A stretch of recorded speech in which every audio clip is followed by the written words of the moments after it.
Jeffrey Epstein did not fall because the system failed. He fell because one woman refused to stay silent. Majority of the documents never talks about Brave, but we will. Her name was Virginia Giuffre. In 2000, no one could have predicted that a teenager from a troubled background would help unravel one of the most disturbing power networks in modern history. She likely didn't know it either, but without her, the world may never have understood how deep the connections truly went. By the late 1990s, Epstein wasn't just wealthy, he was insulated. In 1998, he purchased Little St. James Island. He maintained residences in Palm Beach, New York City, and a ranch in New Mexico.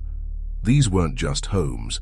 They were controlled environments, private properties, private flights, private access. According to later court documents and testimony, young girls were recruited under polished disguises, massage work, modeling opportunities, helping a wealthy businessman. One of those girls would become central to everything. Virginia Giuffre, then known as Virginia Roberts, was 16 to 17 years old when she was working at Mar-a-Lago in Florida. That is where she met Ghislaine Maxwell. Maxwell allegedly approached her with promises: work, travel, financial stability. Under oath, Giuffre later testified that she was introduced to Epstein shortly after. That introduction changed the course of her life, and eventually his. Giuffre stated she was groomed. She said she was trafficked to powerful individuals. She described being flown to multiple locations: New York, London, the Caribbean island. Flight logs later surfaced in civil proceedings. One of the most widely recognized allegations involved Prince Andrew. A photograph from 2001 emerged showing him with Giuffre and Maxwell. Prince Andrew denied wrongdoing, but the image became one of the defining visuals of the scandal. In 2005, the parents of another victim reported Epstein to police in Palm Beach. An investigation began. Detectives identified dozens of potential victims and uncovered a pattern of payments to minors. Then, in 2008, something happened that stunned many observers. Epstein reached a federal non-prosecution agreement. Instead of facing serious federal trafficking charges, he pleaded guilty to state-level offenses: soliciting prostitution from a minor and solicitation. He served 13 months in county jail. He was granted work release privileges. He faced unusually lenient conditions. Years later, many legal experts would describe it as one of the most controversial plea deals in modern U.S. history. For a time, the story seemed buried, but Virginia Giuffre did not disappear. She filed civil lawsuits. Documents began to surface. Journalists reopened the investigation. In 2018, an investigative series published by the Miami Herald exposed irregularities in the plea deal and amplified victim testimonies. Public pressure returned.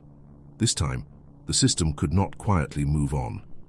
In July 2019, Epstein was arrested at Teterboro Airport in New Jersey.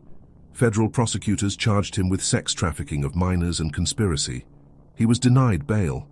For the first time, it seemed possible that the full scope of the network might be revealed. On August 10, 2019, Epstein was found dead in his jail cell. The official ruling: suicide, but the questions were immediate and global. Why were cameras malfunctioning? Why were guards asleep? Why had he been removed from suicide watch? Regardless of the theories, one fact remained. The central figure was gone, but the story was not. Attention shifted to Ghislaine Maxwell. In 2020, she was arrested. In 2021, she was convicted on multiple counts, including sex trafficking of minors. She is now serving a federal prison sentence.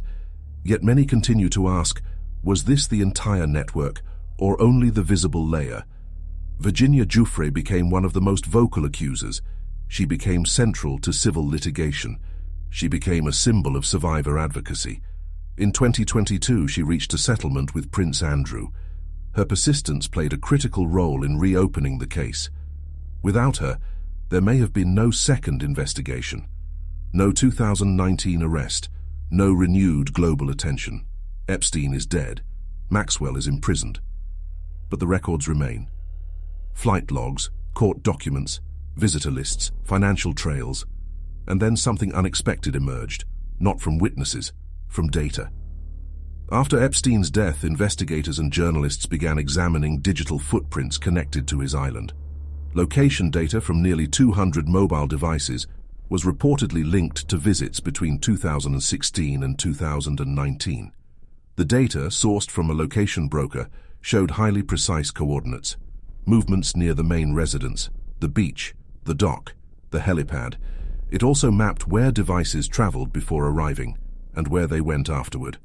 The signals traced back to 166 locations across the United States, 80 cities, 26 states.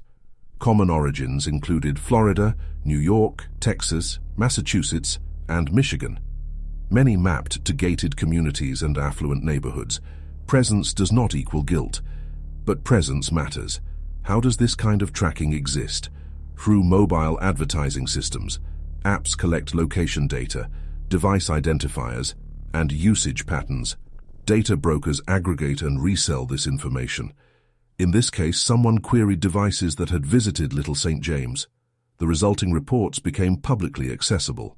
It raised uncomfortable questions: privacy, surveillance, data exploitation, power.